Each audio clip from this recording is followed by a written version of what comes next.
Hey guys, my name is JC and we're going to be doing a podcast. My name is Jackie Frenny. And my name is Anish Kapoor. So today we'd like to start off with the short story, Araby. So Araby was about a boy who was curious in love and his emotions, and one day he was walking and he saw his neighbor, who was a very pretty girl, or whom he thought was attractive, and he began to get a little crush.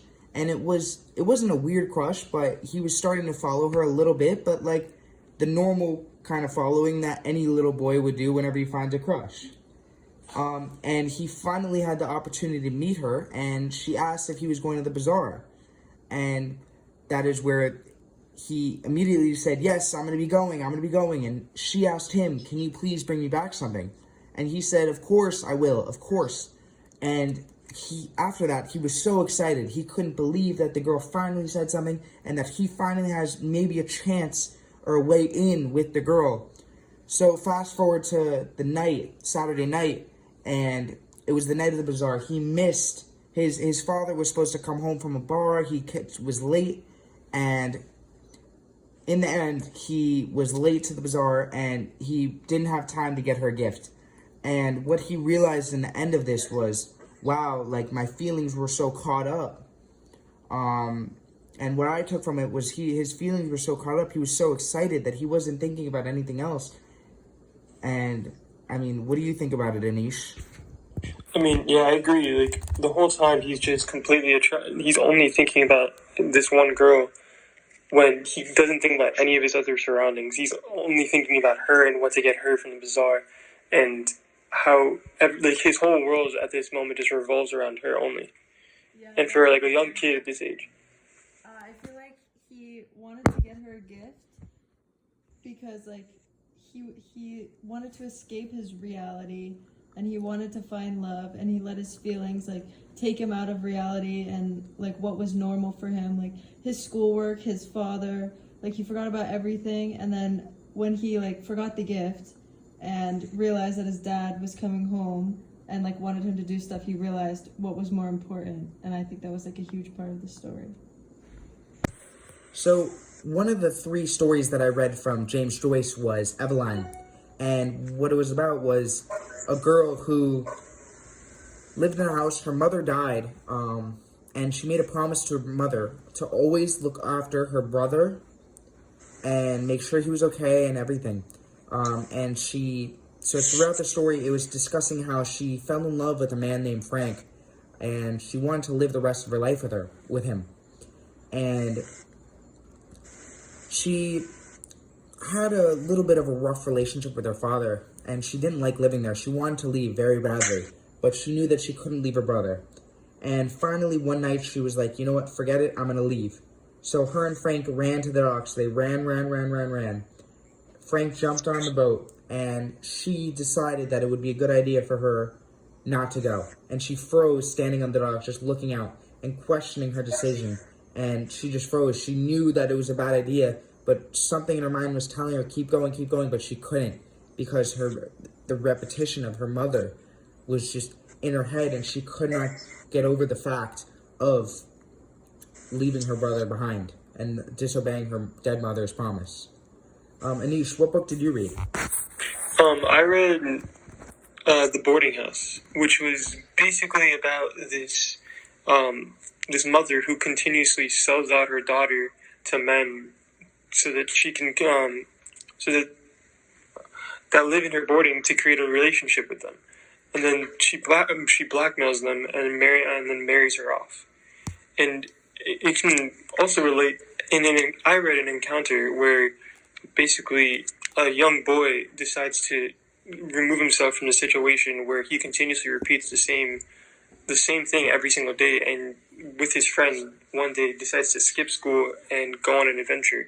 But during this adventure, he runs into a pervert who, instead of listening to what the kids are saying, leaves the whole situation and just goes to masturbate and to the children's voices.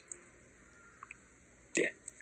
Yeah, and I feel like that part of the story was where they realized that they couldn't really escape their reality. They left on an adventure to get out of their schoolwork, to get out of their family life, and at that point they realized that that's what they really needed. They needed to stay in their family life and not go out because bad things like that can happen. Yeah. So basically, talking about In the Name of the Father now, it was basically this movie about how these four people were wrongfully convicted of setting off multiple bombs, which led to the deaths of 4 British soldiers and a civilian, and how he had to flee and eventually fight his own case before being imprisoned for a crime that he didn't commit.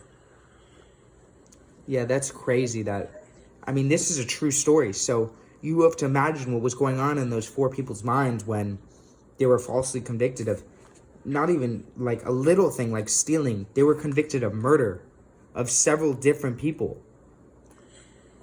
Yeah, Not only that, but not only that, like a whole, like basically a terrorist attack against a different country by itself, and how it led to this huge case, and which went to multiple different trials, and finally, which also leads not only to him being in prison, but also his father. But eventually, they're finally let free. So I heard that In the Name of the Father kind of relates to one of the Netflix shows called When They See Us. Have either of you guys watched that show? I have not. Yeah, I have. It's basically about the Central Park 5, where they are wrongfully convicted of basically brutally raping a woman, and how they basically almost killed her, and they're all sent to prison where they each have to serve multiple years and have to actually identify themselves as sex offenders just to get out of prison, where they spend 8 years. But there's one guy who decides that he'll never admit to it, and he continues fighting for like 16 to 17 years, I think. And eventually, like after all the rest of the 4 kids who are convicted and claim themselves as sex offenders, they live off their lives, and how you can see them struggling in their everyday lives of not being able to get jobs, not being able to, live an actual life. Well, this one kid who went to prison at the age of 16, when he was not even there at the time, he was just there to help his friend. He just went to the police station to help his friend.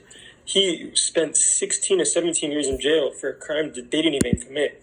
And eventually, the one dude that did commit the crime, he finally comes clean and admits after 17 years that he was the one who brutally raped her and almost left her to death. That's just them leaving their whole situation of their own lives really led to so many different problems, grown men, old perverted men, standing there and just listening to what they're saying and thinking sexually of these 2 very young children. This story can relate to many examples in our history. I don't know if you guys are familiar with Robert Carter, aka Hurricane. He was a famous boxer, and in the 1960s, he was in a bar, and a fight broke out, and 3 people died, and he was actually blamed with a triple homicide that he didn't even commit, and he spent 2 decades in prison for something he didn't do, which is kind of like these stories of people being blamed for things that they didn't do. That is how the government for these countries, they don't actually take into account what's actually happening. They just see what's there in front of them, and they just take that and blame that person. For example, going back to In the Night of the Father, how he's just completely wrongfully convicted, and his father are just sent to jail and completely forgotten for many years, and they just continuously try to survive in jail and prison and to reveal their truth of their innocence, which finally comes out, but after so many years of suffering in jail. So after reading some of these stories, I noticed that the similarities in all of them were that the people, or the main characters, wanted to leave their current lives for something better, or a new opportunity, which is something we've seen in our past and that we see in our present every single day. We have immigrants who want to leave their country in search of something better. We have people who leave their jobs in order for something better. And it in the name of the Father also relates back to Araby and shows how they basically lose part of their soul in prison for how long they're sitting there, and how in Araby he just loses his innocence, and how the protagonist in the movie, Gary Coleman, is shown in Belfast stripping lead from the houses, the roofs of houses, to make a living for himself, where he's when security forces him in on the district with armored cars and a riot breaks out, and his father later on saves him from the IRA's punishment, and he is sent off to England to stay with his aunt, for his own good, because of how he's a petty thief in Belfast. Instead, he decides to explore it, and he eventually moves in with one of his friends. And in October 1974. And I feel like we saw this definitely in the movie, along with the stories, that even though the people were falsely accused of the crimes that they didn't commit, they wanted a better life for themselves. They wanted to get out of where they were and like have that adventure all over again, because they weren't supposed to be where they were and they just wanted to get out. The protagonist in the name of the Father, Jerry Coleman, is shown in Belfast being a petty thief and stealing from different houses, like the strips of roofs of houses, and eventually security catches onto him, and he's forced to move to his aunt's house in England, where he's supposed to live with her. But instead, he happens to gain entry to a prostitute's house, and he steals the $700, however much money he can find, and he eventually just starts talking to random people with the man. And on that evening in Gulliford, which is in the southwest of London, there is an explosion at a pub that kills 4 off-duty soldiers and a civilian, and which eventually wounds 65 other people. So while Jerry eventually has to return to Belfast with he returns to show off all his stolen money that he's received. One of the people that he's staying with tells authorities that what's happened, and he is wrongfully convicted of this crime, and his father is also brought with him because they see him as an accomplice to what has just happened. Yeah. So thank you guys so much for listening to our podcast. Mr. Gross, thank you so much for a fantastic year. I hope you have a great summer. We love you, Mr. Gross. Thank you, Mr. Gross. Bye. All right. Bye. Bye.